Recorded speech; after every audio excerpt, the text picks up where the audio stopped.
Well, let's pray together. Father in heaven, we thank you that we are here once again with our open Bibles and our open hearts. We ask that you would minister to us through this morning's passage. We ask it now in Jesus' name. Amen. Sundays for God's people are supposed to be extremely special days. I mean, of course, at the moment, we're living under the pressure of COVID-19 and all the strain that puts on our normal Sunday experience.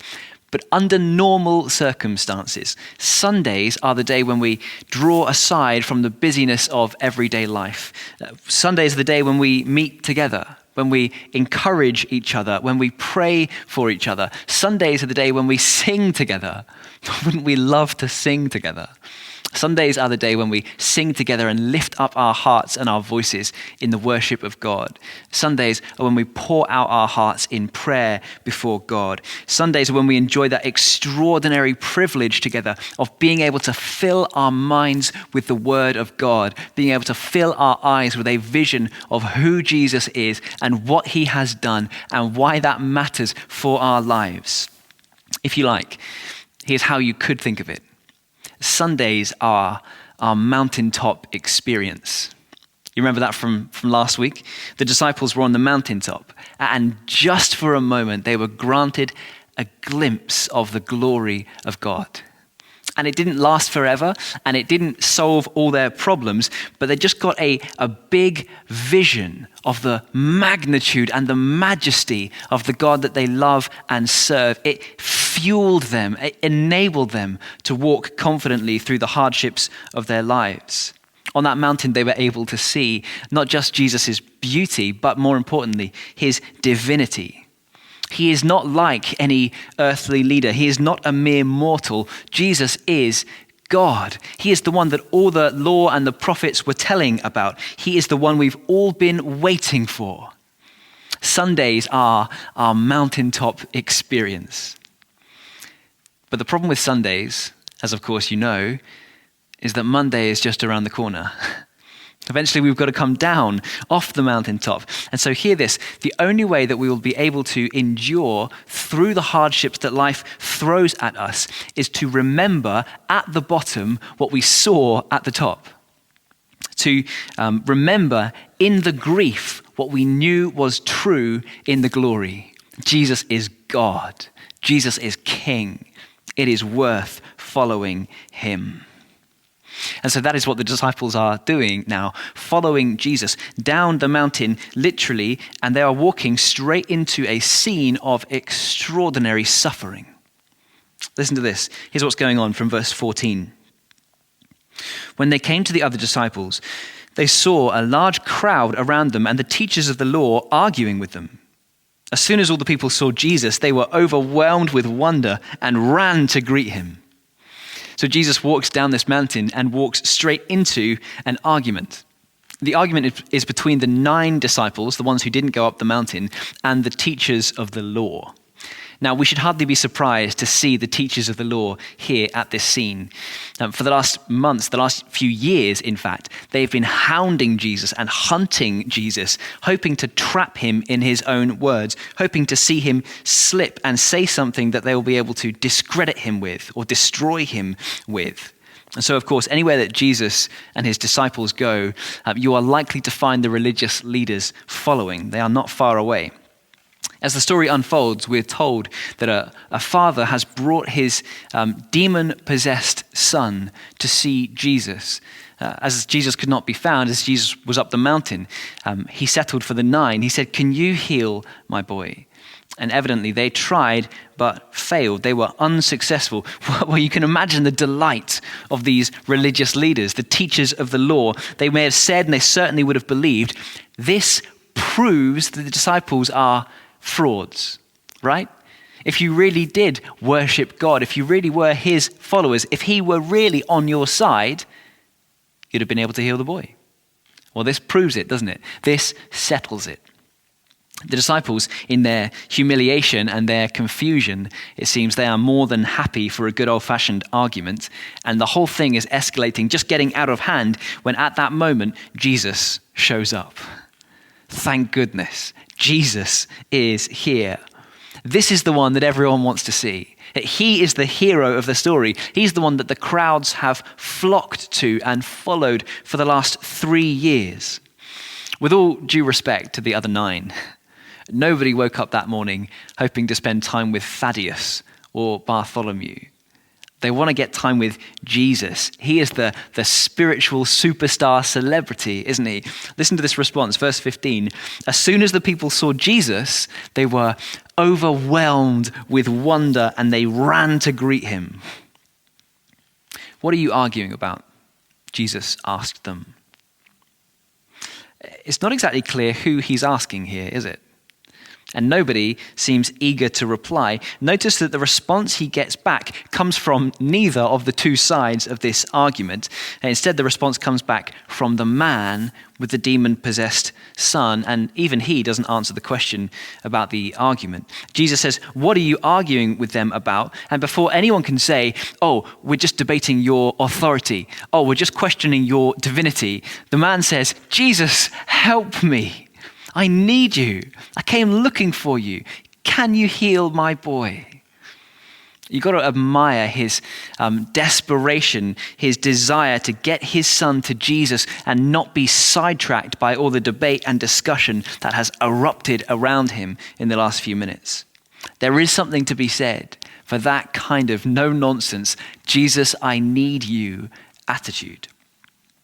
Now, I say that not to diminish the importance of discussing and debating the finer points of theology. In fact, I think that's incredibly important, isn't it? To sharpen our minds, to be able to understand truth and divide it from error, to be able to see where entire systems of theological interpretation can go desperately wrong and lead us into a ditch. These things are massively important. And yet, I've known people, and maybe you've known people too, who have been so caught up in kind of intellectual black holes, who have been so wrapped up in debates and discussions that they kind of lose sight of the importance of Jesus. They lose sight of their desperate need for him.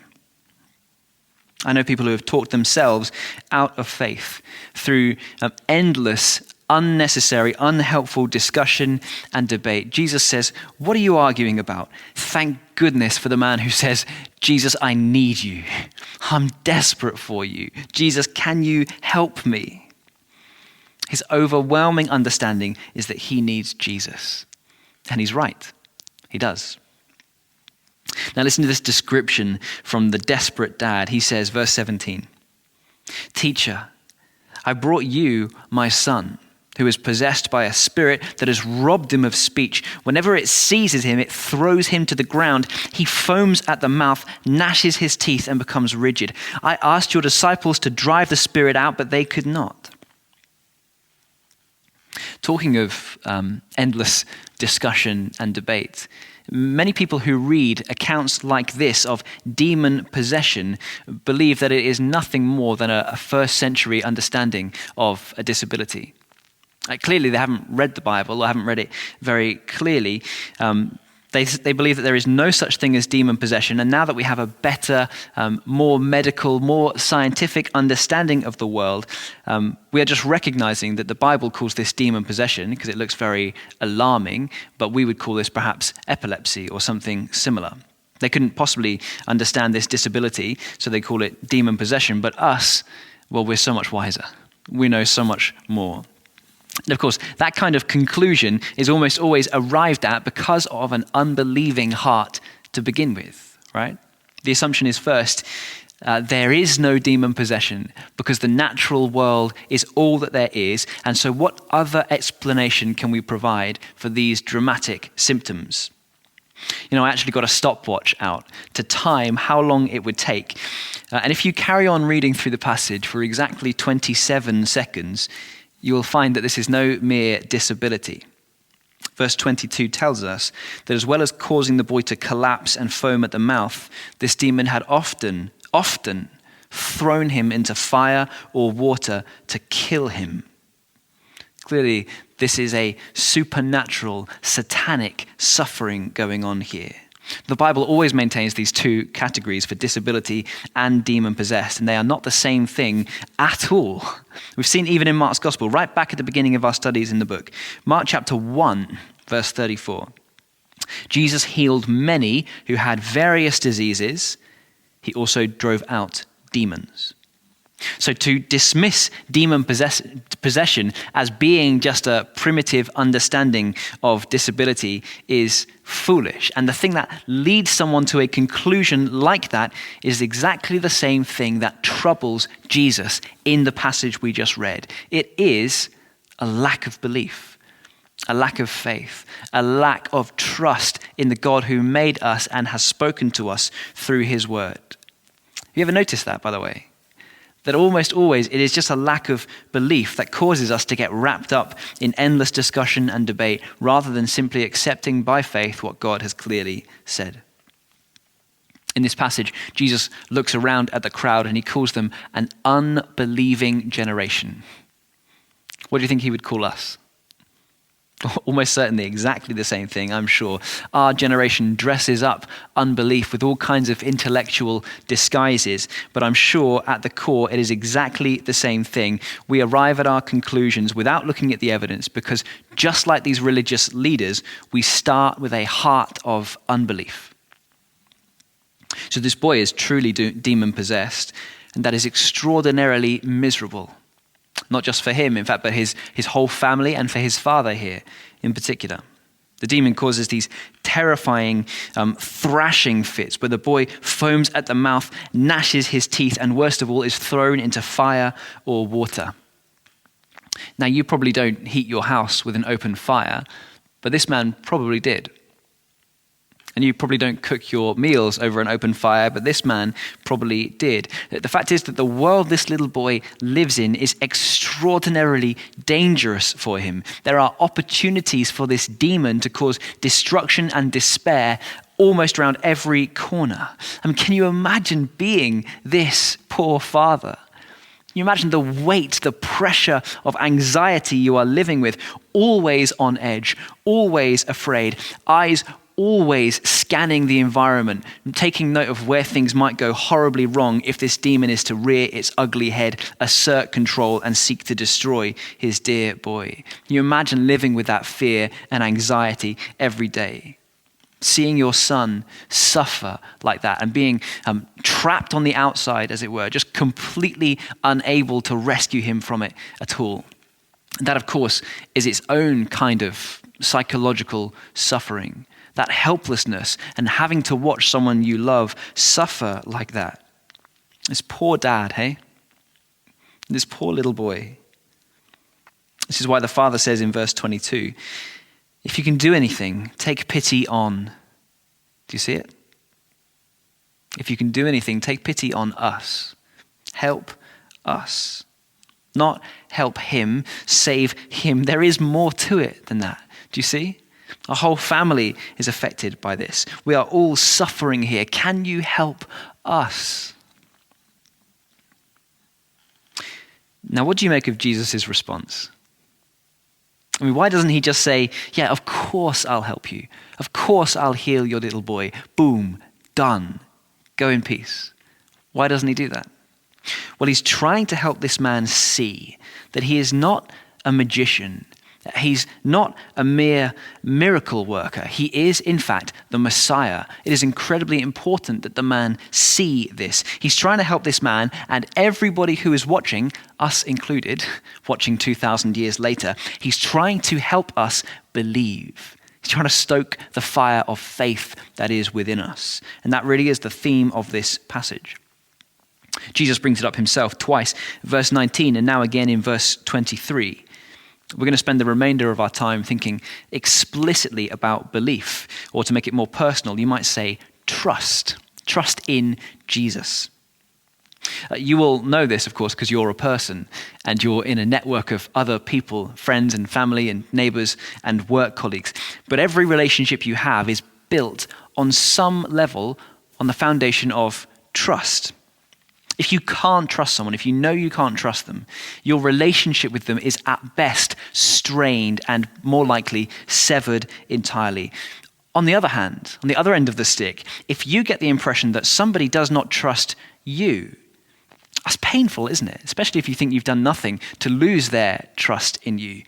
If your parents don't trust you, or your wife or your husband don't trust you, or your employer doesn't trust you, well, it strangles the life out of the relationship, certainly out of the joy in your relationship. It causes a great deal of tension, doesn't it?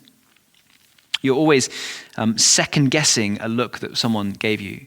You're always reading extra meanings into the words that somebody has spoken to you. Lack of trust causes extraordinary pain and extraordinary problems. Here's the thing, though. It hurts us when people don't trust us, but we are often untrustworthy, aren't we?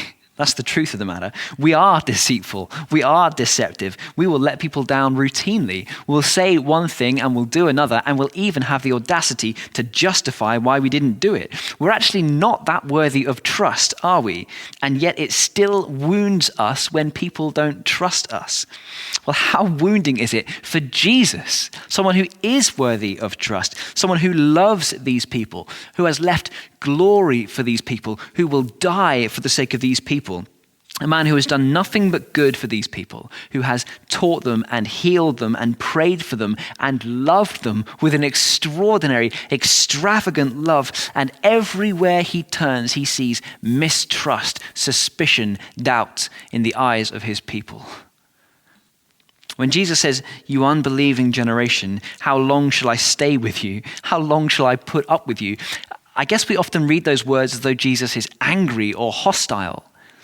Maybe he is, but I think much more likely he's just exasperated. He's just exhausted by this point. How long will I put up with this? Jesus says. And then verse 22, the man says, "If you can help," and Jesus calls him up on it immediately. What do you mean, if I can help? I'm the Son of God. I'm the Savior of the world. If I can help. Everything is possible if you believe. And the man, having admitted his mistrust in Jesus, his lack of faith in Jesus, the man having been gently, lovingly, but definitely called up short on his lack of faith. Notice he doesn't get all defensive and say, "Well, how dare you call me unbelieving? I'll go to some other miracle worker." What does he say? Just the complete honesty in him. It's commendable. The absolute desperation in this man. You have to imagine the tears in his eyes as he's holding his boy in his arms, saying to Jesus, "Look, I do believe. That's why I'm here. But will you help me overcome my unbelief?" It's hard to believe in the goodness of God when I've been face to face with evil for so long. It's hard to believe with my whole heart when I spend every day dealing with the demonic influence that has saturated my poor son's entire existence. Yes, I do believe, but I've got a whole lot of doubt, a whole load of questions that I cannot yet reconcile with my merely human mind. This is perhaps one of the most raw and astoundingly honest confessions of faith and unfaith anywhere in the Bible.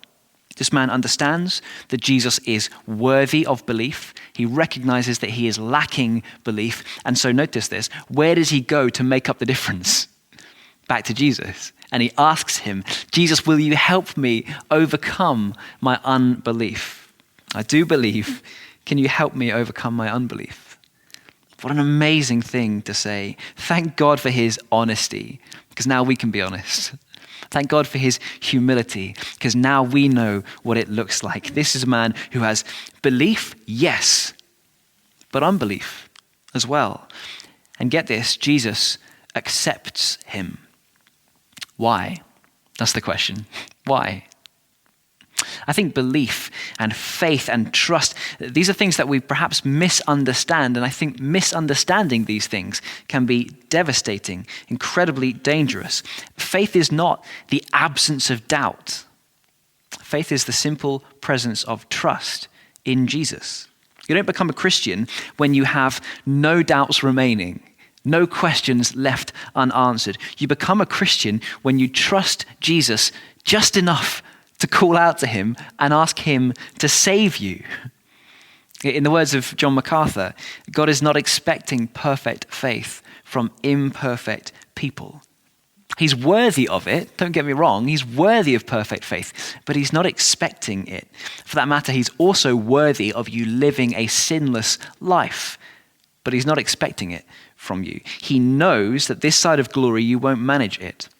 You will not live a sinless life until you are in glory. And in the same way, he knows you will not have a perfect faith until you see with your eyes what you've only previously beheld with your heart and your mind. You will have some faith while you are here on earth. That faith is a gift from God. And more importantly, it is sufficient. Jesus gave it to you. He sees it. He loves it. He honors it.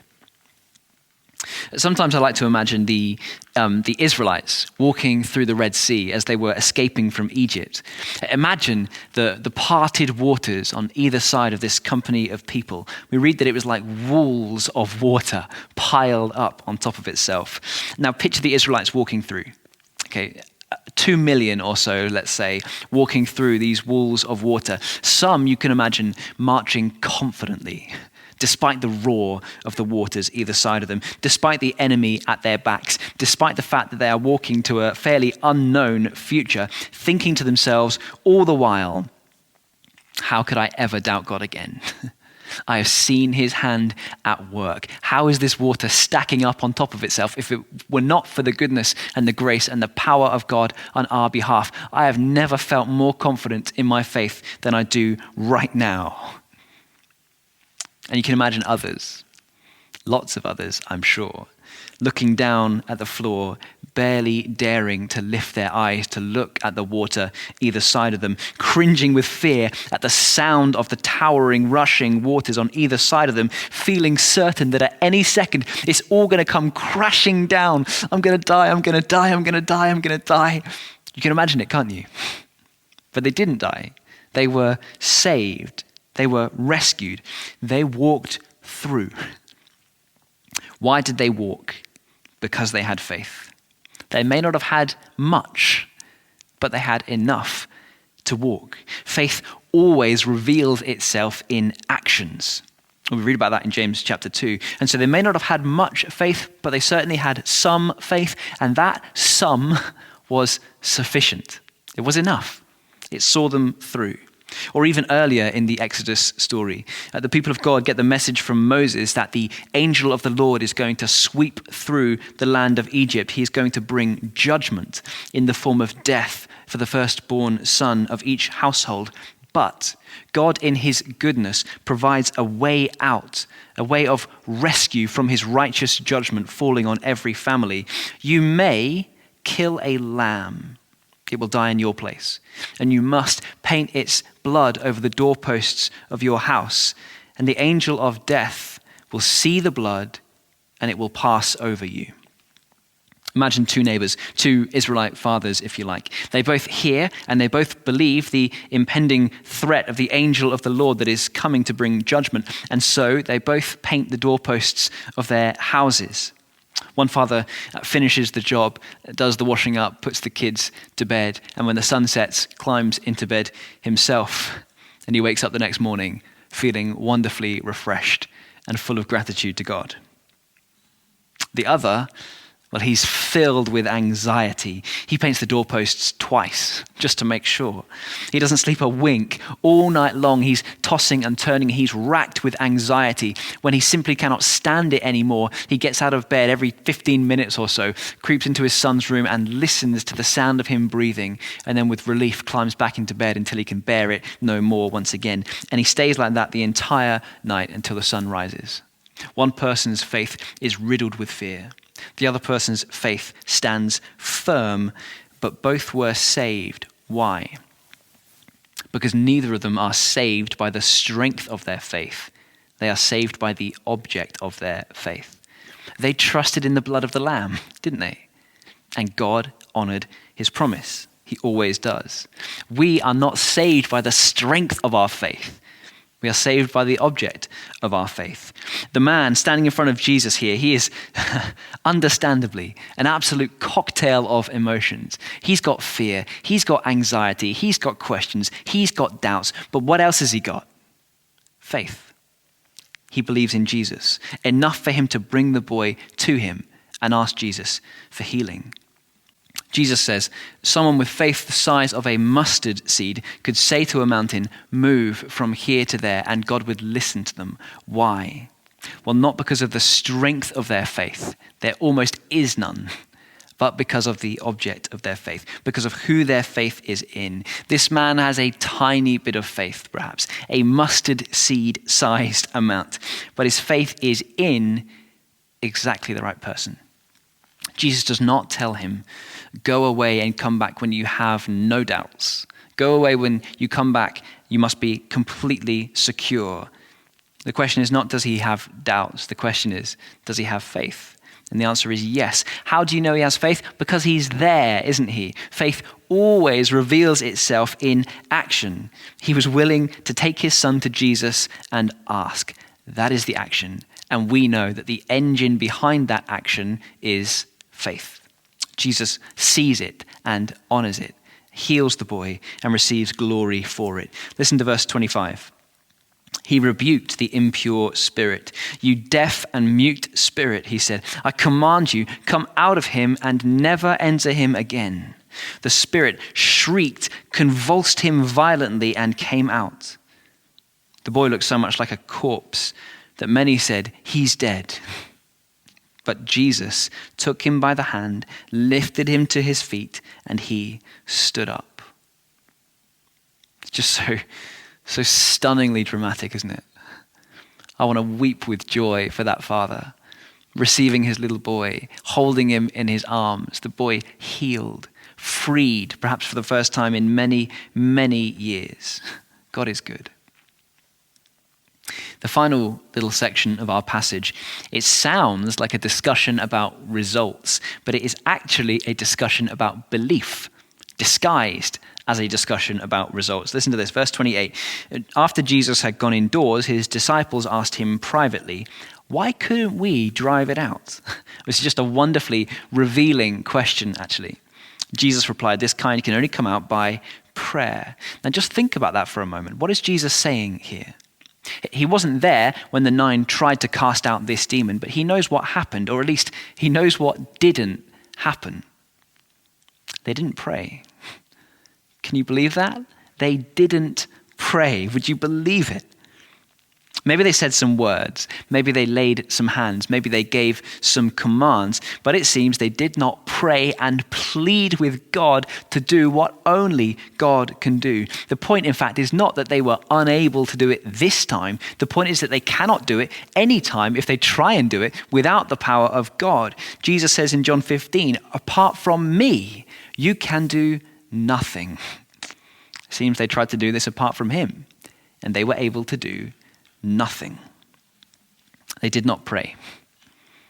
The same is often true of us, isn't it? If we're honest. What does our prayerlessness say about us? I think it speaks volumes about where we are placing our faith, our trust, our belief. I think if we refuse to pray, it says that either we don't believe that Jesus can or will help us, or perhaps even worse, we don't believe that we really need it. We've got it covered.